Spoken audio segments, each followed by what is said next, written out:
Gus Baha, yang menurut saya dia tidak berakhlak.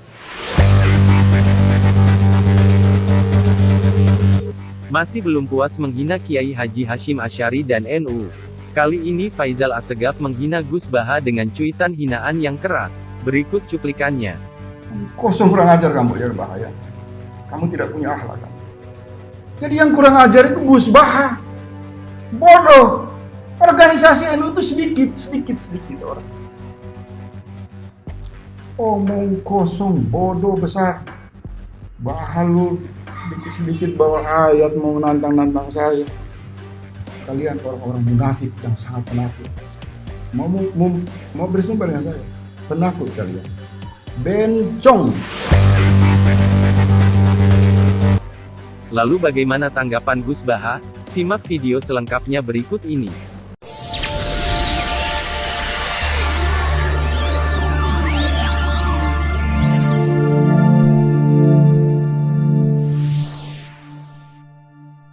Assalamualaikum warahmatullahi wabarakatuh. Saya akan cerita tentang argumentasi ilmiah bahwa ahli sunnah wal jamaah itu luar biasa. Saya di Jogja berteman banyak para profesor, para doktor, termasuk akademisi sosial yang mungkin pernah di mana-mana. Pernah tanya saya begini, Bapak, kenapa Anda baca kitabnya referensinya luas kok tetap NU katanya. Terus saya bilang, problemnya apa sebagai NU? Biasanya terus mereka mengutip sekian makalah. Kebetulan makalah itu provokatif dan siapapun yang baca makalah itu pasti menjadi NU. Tak jamin ya. Kalau di Jogja misalnya di satu penerbitan, saya termasuk di dalamnya. Itu pernah diperbandingkan kitabnya Said Muhammad Mafahim Yajibu an Sohah dengan kitabnya Bin Bas. Judulnya Hadihi Mafahimuna.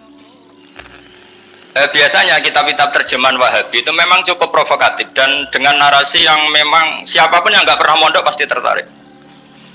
Misalnya begini, cerita bid'ah misalnya.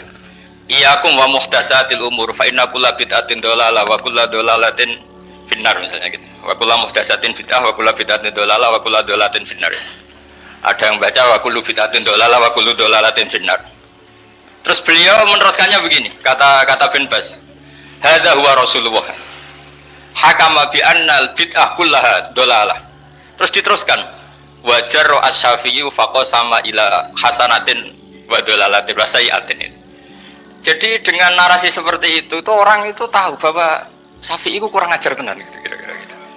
Jadi dia ini Rasulullah yang mengatakan semua bid'ah ini dolalah, tapi Syafi'i lancang dengan membagi ada dolalah, ada sayyi'ah, ada hasanah, ada sayyi'ah. Ini aneh katanya. Wong Rasulullah yang nabi saja bilang satu semuanya dolalah kok dia bilang dua ya. Diredaksikan Jaro'a, kira-kira makna sedannya yang lama atau berani. Sehingga orang mesti tanya, kenapa sih tidak ikut Rasulullah saja?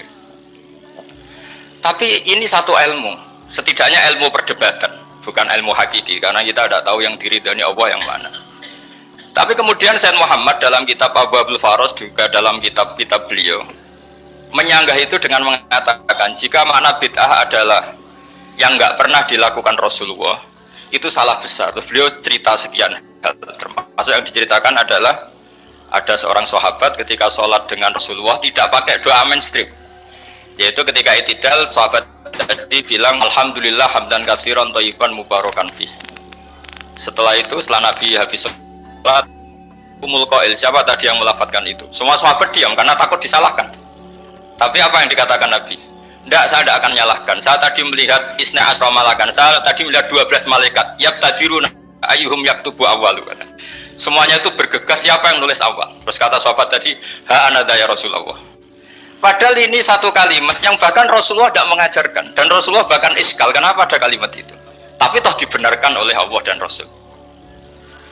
Cerita Said Muhammad kedua adalah ada sahabat setiap ngimami itu main kulhu. Wah, ngimami apa saja main kulhu. Singkat cerita makmumnya tuh gerutu. Ini orang kok main kulhu terus ini. Setelah dilaporkan ke Rasulullah, ditanya sama Rasulullah, kenapa kamu main kulhu ini? Dilaporkan ke saya. Kata si musolli tadi, imam tadi, li annaha sifatur rahman. Dalam surat itu semua sifatnya Allah. Maka fa'ana uhibbuha. Saya senang itu. Apa kata Rasulullah? Saya disuruh bilang Allah ke kamu bahwa Allah mencintai kamu karena kamu mencintai kulhu. terus keterusan sampai sekarang itu orang-orang NU baca kulhu terus gitu. Karena sekali baca idza samsu kuwirat mesti kepunting gitu. Tapi artinya itu dibenarkan Rasulullah min ghairi sabqi ta'limin minhu, tanpa ada pelajaran dari beliau.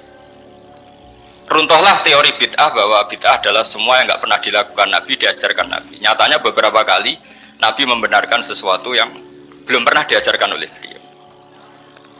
Masalahnya adalah tidak semua orang baca kitabnya Sayyid Muhammad atau baca tidak paham. Nah, sementara kitab Hadhihi Mafahimuna itu diterbitkan secara masif oleh pemerintahan Arab Saudi dan ada terjemahnya lagi, sehingga yang nggak bisa Arabnya bisa terjemahnya. Dengan narasi tadi bahwa Imam Syafi'i dibenturkan Rasulullah itu kan mesti kalah. Redaksinya itu Jaro'ah itu wani pakai Hamzah. Kedua, saya ingin cerita dan saya tidak bosan-bosan cerita ini sampai mati, saya tidak akan bosan-bosan. Ada kemandirian al-hujjatul balighah dalam diri kita sebagai ahli sunnah. Begini misalnya, kalimat la ilaha illallah adalah kalimat yang orang kafir 80 tahun saja kalau melafadzkan itu menjadi soro mukminan. Nah ini kita tahlil yang sudah muslim hanya karena kalimat thayyibah justru menjadi kafir. Ini kan madzhab aneh. Yang kafir puluhan tahun iyan tahu yughfar lahum ma qad salaf bihadil kalimah. Ini kita karena tahlilan sampai nyekel patok menjadi kafir juga karena la ilaha illallah. Ini aneh. Jadi kalimatun sing yakunu bihal kafiru musliman menjadi kalimatun yakunul mukminu biha kafirun. Ini kan kaidah yang aneh. Nah, saya ingin kalau ahli sunnah yang seperti ini sudah mandiri, sudah sehat, ya baguslah seperti itu. Terus yang terakhir, kenapa ditambahi an-nahdiyah? Ya seperti yang dikatakan moderator tadi. Di terminologi internasional itu kalau ahli sunnah pokoknya yang tidak sabus sahabat ahli sunnah. Sehingga Wahabi, Muhammadiyah, Ikhwan semuanya ahli sunnah wal jamaah. Karena kalau di media internasional asal tidak Syiah itu ahli sunnah. Hanya itu aja perbandingannya. Kalau ikramus sahabat ya ahli sunnah, kalau sabus sahabat ya Syiah. Problemnya adalah kita tidak ikut kelompok besar ahli sunnah yang mainstream di internasional karena mereka anti wasilah, anti tahlil. Sehingga terus Indonesia bilang ditambahi ahli sunnah wal jamaah an-nahdiyah. Yang kira-kira mungkin Gus Yofur dan kawan-kawan nambahin Nusantara gitu. Nah, nanti ini bagiannya Gus Yofur, saya kira demikian. Assalamualaikum warahmatullahi wabarakatuh.